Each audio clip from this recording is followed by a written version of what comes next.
먼저 읽겠습니다. 이때 예수께서 갈릴리로부터 요단강에 이르러 요한에게 세례를 받으려 하시니 요한이 말려 이르되 내가 당신에게서 세례를 받아야 할 터인데 당신이 내게로 오시나이까. 예수께서 대답하여 이르시되 이제 허락하라. 우리가 이와 같이 하여 모든 의를 이루는 것이 합당하니라 하시니 이에 요한이 허락하는지라.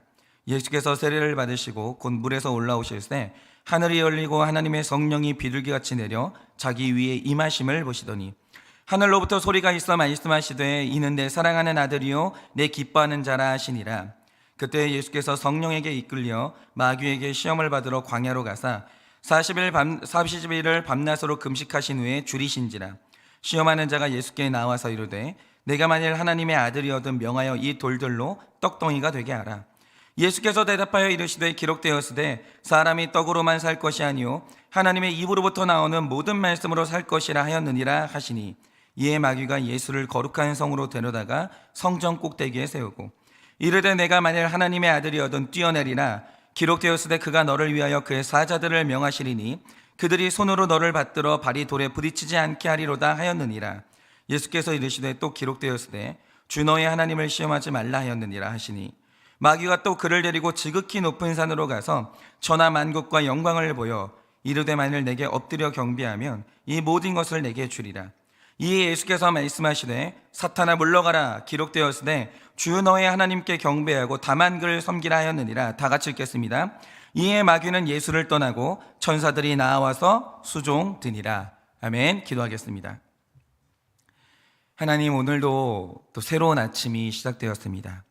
그리고 오늘도 주님께서 새로운 은혜를 우리에게 허락하여 주십니다.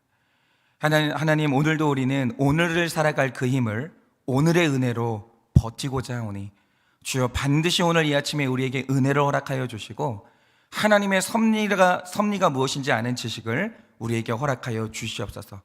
오늘 우리에게 일어나는 사건을 이 말씀을 통하여서 잘 해석하게 하여 주시옵소서. 믿사오며 살아계신 예수님 이름 받들어 기도드립니다. 아멘. 네, 제가 지난 수요일에 이 마태복음 첫 설교를 하고 나서 가만히 보니까 이 몇몇 분들이 그 설교 영상 밑에 댓글을 달아주셨더라고요. 그래서 제가 어떤 댓글을 써주셨나 가만히 읽어보다가 한 성도님이 너무 중요한 댓글을 하나 달아주신 거예요. 내용은 이렇습니다. 예수님의 탄생으로 인하여 그날 아이들이 220명이나 죽임을 당했는데 왜 하나님은 가만히 계셨는가? 악한 생각을 가진 헤롯을 죽이셔서 아기들을 살려주실 수는 없었는가?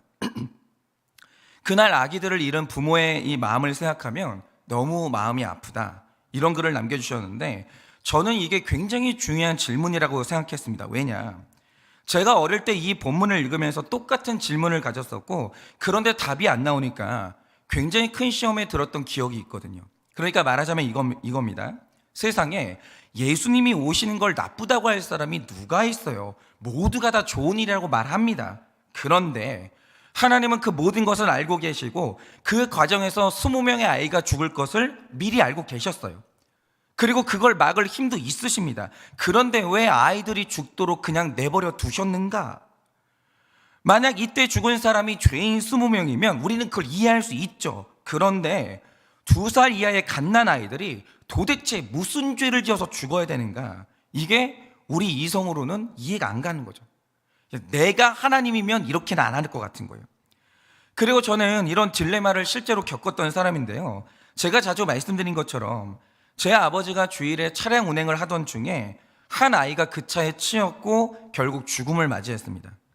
그것 때문에 제 아버지가 감옥에 가셨는데 이 모든 사건을 겪으면서 제 아버지는 하나님 앞에 겸손을 배우게 되셨고 은퇴하시는 날까지 신실함을 지킬 수 있었어요. 그래서 이 사건이 제 아버지에게는 은혜의 사건이 맞습니다. 그런데 여기에서 우리에게 남는 질문이 하나 있다라는 거죠. 그게 뭐냐? 하나님이 한 명의 목회자의 회개를 받아내는 건 좋아요. 좋은 일이죠. 그런데 왜 그 과정에서 수단이 아이의 죽음이어야 되냐? 이거예요. 여러분, 만약에 어떤 목사님이 교만하다고 해요. 그러면 그 교만함의 고난은 당사자가 받아야 되는 거 아닙니까? 그리고 하나님은 그 사람을 직접 다루셔서 얼마든지 겸손하게 만들 방법이 있잖아요. 그런데 왜 제 아버지 같은 경우는 그 과정에서 아이 하나가 죽어야 되냐 이거예요. 하나님의 그런 방식이 옳은 것인가? 그리고 꼭 그 방법밖에는 없는 것인가? 이렇게 제가 이런 질문 속에서 고통을 받아봤기 때문에 어제 우리 성도님이 달아주신 댓글에 대해서 그냥 넘어가지를 않더라고요. 그래서 오늘은 이제 말씀을 보면서 이 문제에 대해서 이제 묵상을 해보고 이 성경이 주는 답을 좀 나눠보려고 합니다. 그래서 제가 이제 이 문제와 관련해서 가장 먼저 해야 될 이야기가 이건데요. 여러분 혹시 다들 그 나비 효과라는 말을 들어보셨죠? 이게 원래 이 나비 효과라는 용어는 1952년에 천둥소리라는 SF 소설이 출간됐는데 그 처음 나오는 그 용어가 바로 나비 효과라는 이 용어예요. 그러니까 이 책의 내용을 보면요, 중생대에 살았던 나비 한 마리가 등장하는데, 여러분 중생대가 어느 시대입니까? 공룡이 살았던 시대가 중생대예요. 그런데 소설을 보면 중생대에 살았던 나비의 날갯짓이 영향을 미치면서 미래의 대통령 선거 결과가 바뀌어요. 뭐 이런 내용입니다. 그러니까 처음에 이 소설이 나왔을 때 나비의 날갯짓이 대통령 선거에 영향을 미친다고, 이게 현실성이 있다고 생각하는 사람들은 아무도 없었습니다. 아무도. 그런데 놀라운 게 뭐냐 하면 이 말도 안 된다고 생각했던 이 생각들이 과학적으로 사실이라는 게 점점 입증이 되기 시작하는 거예요. 예를 들어서 1961년에 활동했던 기상학자 중에 로렌츠라는 사람이 있었는데, 이 사람이 컴퓨터 시뮬레이션을 이용해서 지구의 온도가 1도 올라갔을 때 지구의 기상과 환경이 어떻게 바뀌는지 뭐 이런 변수를 연구한 적이 있거든요.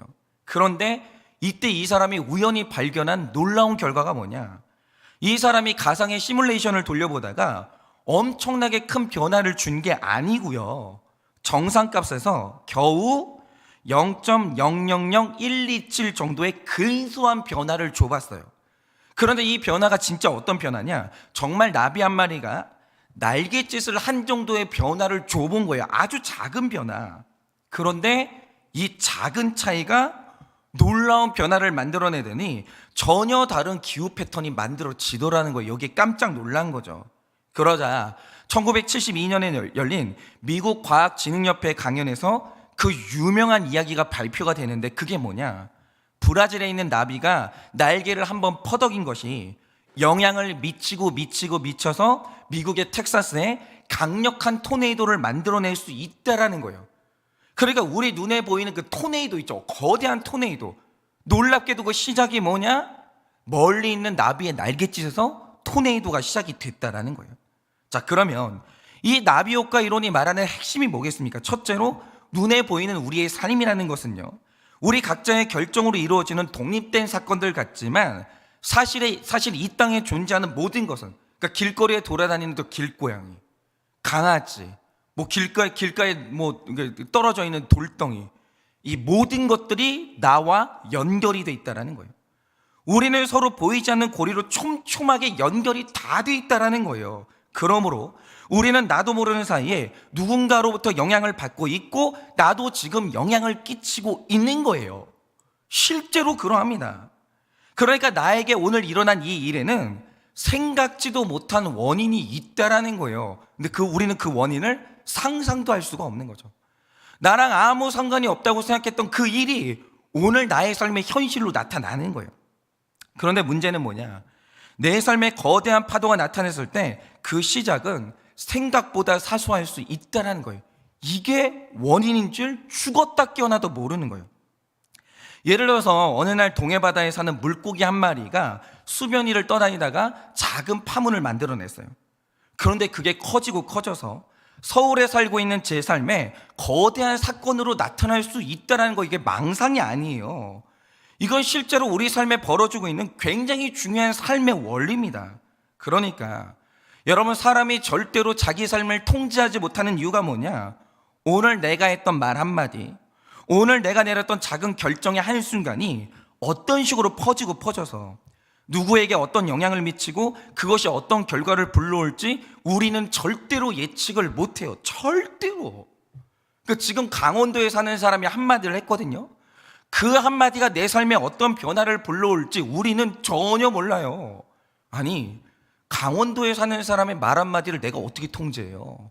그게 안 되는 거죠. 예를 들어서 제가 쉬는 날 영화 한 편을 봤는데, 한 여자가 어느 인생의 시점에서 지금 내가 만나는 이 남자랑 결혼을 할 것인가 안 할 것인가, 이 선택의 순간이 있었거든요. 그런데 그 영화가 상상력을 동원해서 보여주는 게 뭐냐면, 결혼을 했을 때의 결과와 결혼을 안 했을 때의 결과 두 개를 다 보여주는 거예요.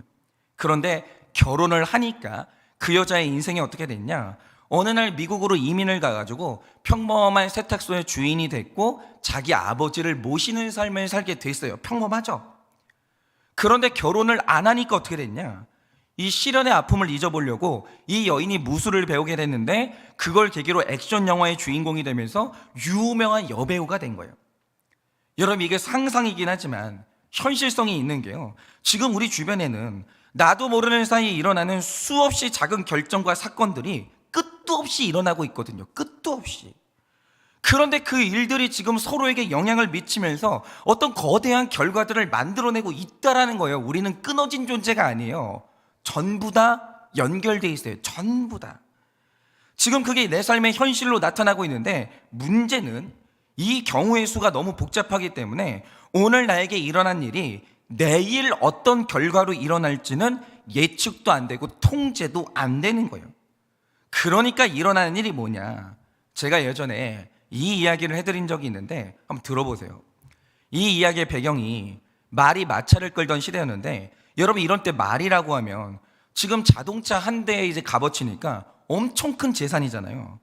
그런데 어느 마을에서 한 집에 살던 말이 도망을 쳤어요. 그러니까 마을에 살던 사람들이 모여가지고 위로를 하는 거예요. 어떻게 이런 일이 생겼냐고, 너무 안 됐다고 이렇게 말을 하는 거죠. 그러니까 말이 도망친 건 불행이라는 거예요. 그런데 이때 주인이 사람들의 위로를 받으면서 한 말이 뭐냐, 글쎄요, 이러는 거예요. 그런데 며칠 후에 이 주인이 자고 일어나 보니까 집을 나갔던 말이 돌아왔는데, 세상에 올 때 혼자 온 게 아니라 웬 야생마 한 마리랑 눈이 맞아가지고 그놈을 끌고 온 거예요. 그 순식간에 말이 두 마리가 된 거예요. 다시 말해 자동차가 두 대가 된 거예요. 그러니까 이번에는 사람들이 모여서 하는 말이 뭐냐, 세상에 어떻게 이런 횡재가 있냐고, 당신은 정말 운이 좋은 사람이라고 축하를 했거든요. 그러니까 말이 두 마리가 된 게 축하받을 일이라는 거죠. 그런데 이때도 주인이 한 말이 뭐냐, 글쎄요. 그런데 또 며칠 후에 어떤 일이 일어났냐, 이 집의 아들이 새로 들어온 말을 길들이겠다고 말 위에 올라탔는데, 이 말이 몸부림을 치는 바람에 아들이 땅에 떨어졌거든요. 그런데 떨어지면서 다리 관절이 부러지는 바람에 이 아들이 평생 다리를 저는 불구의 몸이 된 거예요. 그러니까 또 사람들이 말하길, 세상에 어떻게 이렇게 불행한 일이 일어나냐고 너무 안타까워하는 거예요. 다리 부러진 게 불행이라는 거죠. 그런데 이때도 주인의 반응이 뭐냐, 글쎄요. 그런데 몇 년 후에 어떤 일이 일어났냐, 국가에 큰 전쟁이 터지면서 각 가정의 아들들이 전쟁터에 끌려갔는데, 그 전쟁터에서 죽는 바람에 집으로 돌아오는 아들들이 없는 거예요. 그래서 각 가정마다 자식 잃은 이 부모들의 곡소리가 울려 퍼지는데, 주인공의 집에서는 그 울음소리가 안 나는 거예요. 왜냐, 그 집 아들이 불구가 되는 바람에 군 면제 판정을 받은 거예요. 그래서 그 마을에서는 불구가 된 그 아들만 살아남았어요. 여러분, 바로 이거죠. 지금 이 땅에 존재하는 모든 것은 서로의 연결이 끊어진 채로 독립된 게 아니라 보이지 않는 끈으로 다 연결되어 있기 때문에 작은 사건 하나하나가 서로에게 영향을 미치고 영향을 받고 있거든요. 그런데 연약한 우리로서는 지금 내가 하는 이 행동이, 그리고 나에게 일어난 이 일이 다른 사람에게 어떤 영향을 미칠지 도저히 알 수가 없고, 오늘 나에게 일어난 불행이 장차 어떤 결과를 만들어낼지 예측도 못하고 통제도 못해요. 불행은 행복이 될 수 있고 행복은 불행이 될 수 있어요. 근데 이게 예측이 안 되는 거죠. 그런데 성경이 말하길, 하나님은 모든 것을 통제하는 전능한 분이고 모든 것을 알고 계시는 전지한 분이라고 말하거든요. 그러면 이 말 뜻이 뭐냐, 세상에 존재하는 이 복잡한 변수를 완벽히 읽어내고 어떤 사건을 통해서 자신이 원하는 결과를 만들어낼 유일한 한 사람이 누구냐, 그건 신 하나님밖에 없다라는 거예요.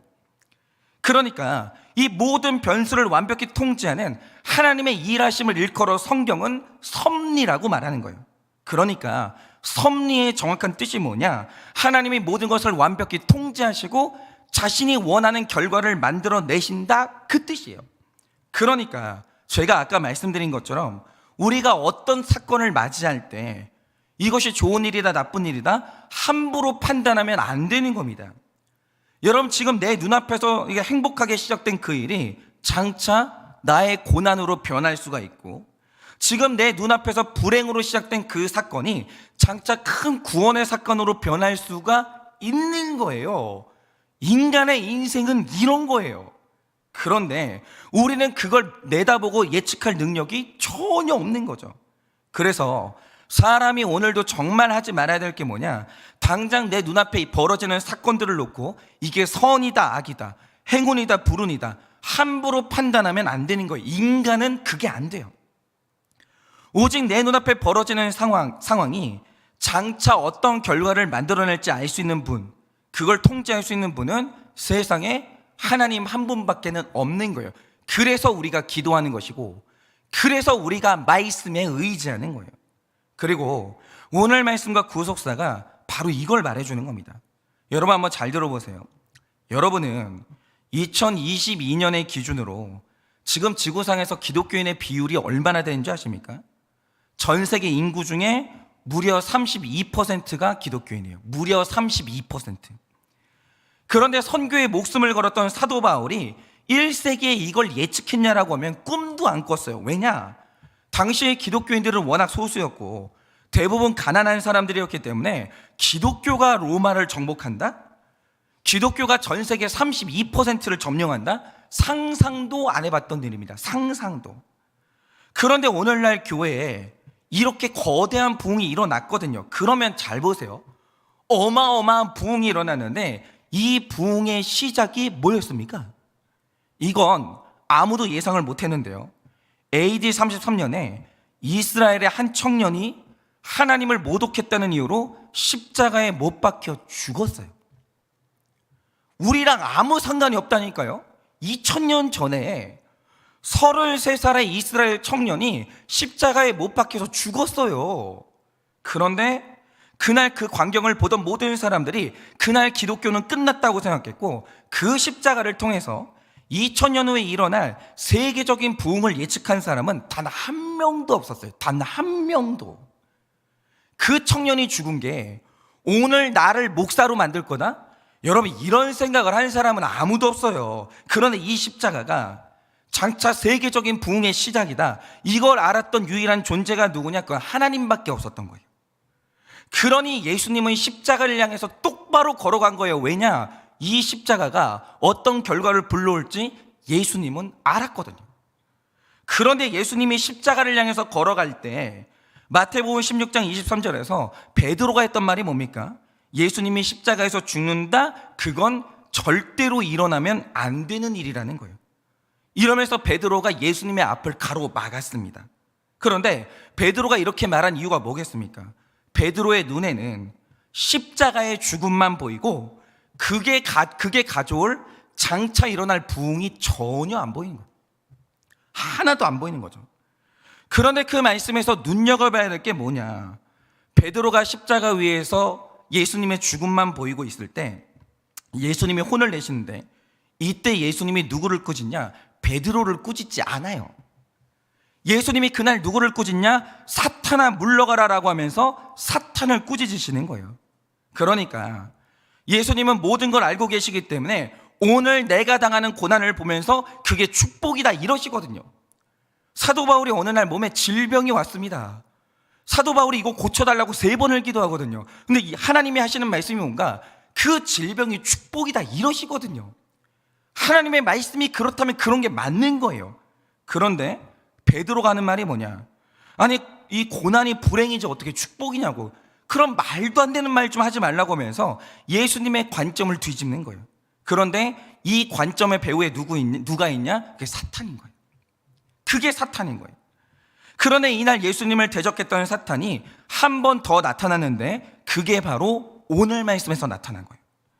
여러분, 오늘 말씀에서 사탄이 예수님을 3번 시험합니다. 그런데 그 시험의 내용이 뭡니까? 눈에 보이는 대로 믿으라는 거예요. 자, 돌을 떡으로 만들어라. 성전 지붕 위에서 뛰어내릴 때 천사의 구조를 받아서 너를 증명해라. 나에게 한 번만 전하고 세상의 모든 것을 가져라. 이러는 거예요. 이런 거죠. 야, 생각해봐. 돌이 떡이 됐어. 좋은 일이잖아. 아니, 나한테 한 번 절하고 세상 모든 것을 가져서 좋은 일이잖아. 아니, 네가 얼마나 훌륭한 사람인지 증명돼서 좋은 일이잖아. 그러니까 내 눈앞에 나타난 일 그것만 판단하라는 거예요. 미래를 예측하지 말라는 거예요. 이게 장차 어떤 결과를 불러올지 하나님한테 해석받을 필요가 없다라는 거예요. 그냥 네 눈에 보이는 게 진실이라는 거예요. 그것만 믿으라는 거죠. 아주 근시안적인 관점을 가지라는 것인데 이런 겁니다. 십자가라는 불행은 축복으로 연결될 수 없다라는 거예요. 그게 사탄의 메시지예요. 오늘 너에게 일어난 그 사건, 그 불행이 장차 복으로 이어질 수 없다라는 거예요. 그리고 오늘 너에게 일어난 그 횡재가 불행으로 바뀔 수는 없다라는 거예요. 그러니 오늘 너의 행복을 쫓으라는 거예요. 돌이 아니라 떡을 추구하라는 거예요. 그러니까 이런 것, 이게 바로 속임수라는 거예요. 그렇지 않아요.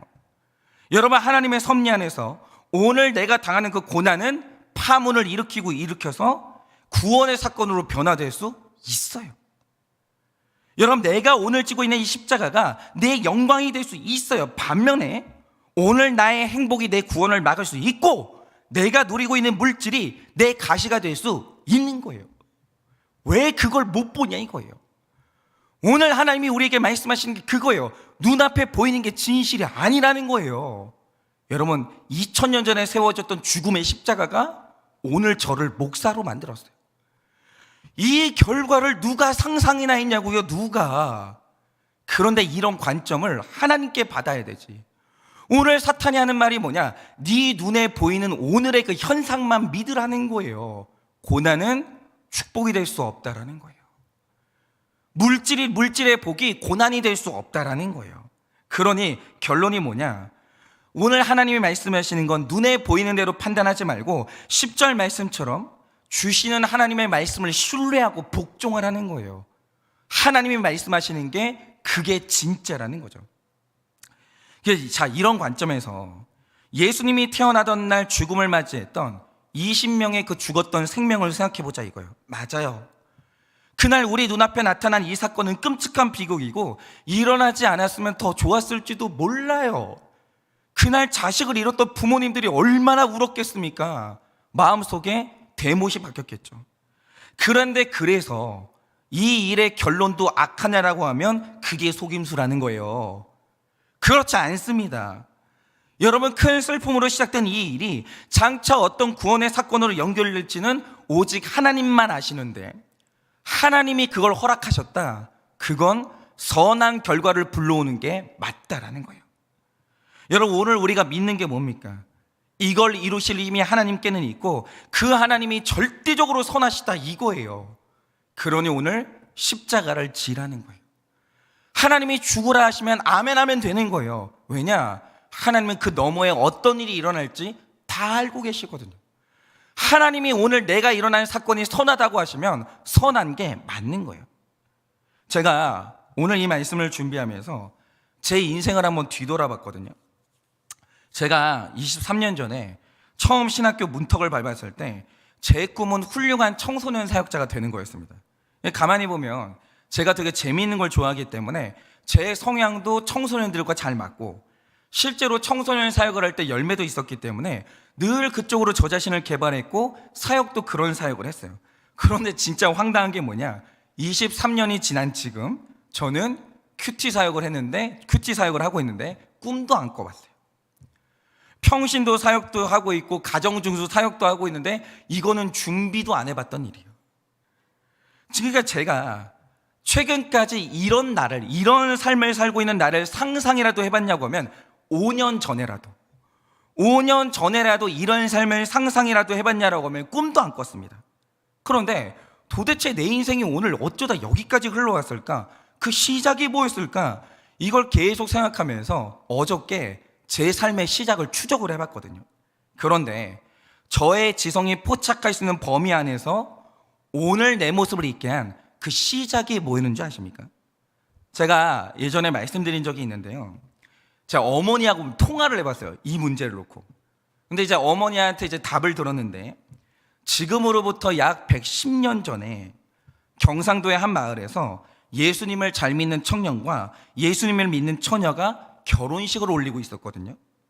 그런데 결혼식을 하는 그 도중에 청년이 갑자기 간질이 드러난 거예요. 그날 거품을 물고 눈이 뒤집어지면서 뒤로 넘어갔습니다.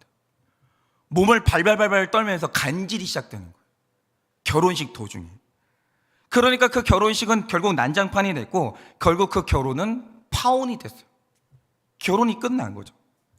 그런데 그날 그 결혼식을 지켜보던 또 다른 처녀가 있었는데, 이 처녀는 이 결혼이 깨지는 게 이해가 안 되는 거예요. 아니, 결혼을 할 때는 이미 하나님 앞에서 믿는 사람끼리 약속이 있었는데, 예수 믿는 사람이 상대가 간질이 있다고 언약을 깨는가? 이건 옳지 않다, 이런 생각을 했고, 그래서 그 처녀가 간질로 파혼당했던 그 청년하고 결혼을 하게 됩니다.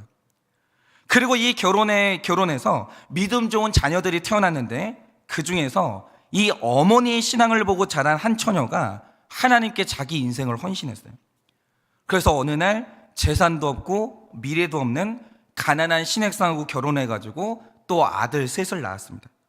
그런데 그 아들 셋 중에 둘째가 저예요. 그런데 제가 오늘 목사가 되어서 꿈도 안 꿔봤던 사역을 하고 있는데, 그 시작이 뭔지를 가만히 봤거든요. 뭔지 아십니까?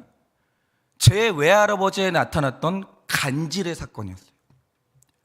그날 그 외할아버지가 결혼식 도중에 간질이 시작됐고, 그날 파혼을 당했거든요.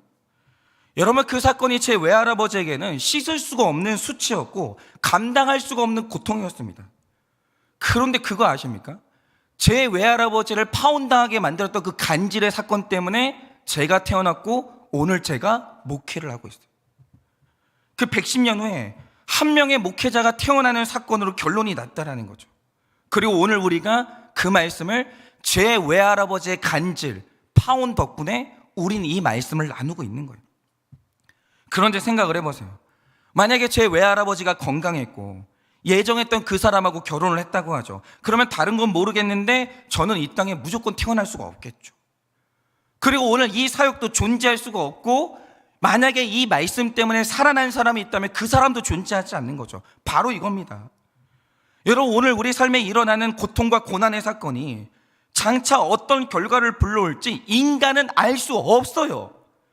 그것은 오직 하나님만 알고 있는 미지의 영역이라는 거죠. 그런데 만약 하나님이, 모든 걸 알고 있는 하나님이 오늘 내 삶에 고난을 주시고 십자가를 주셨다 이거죠.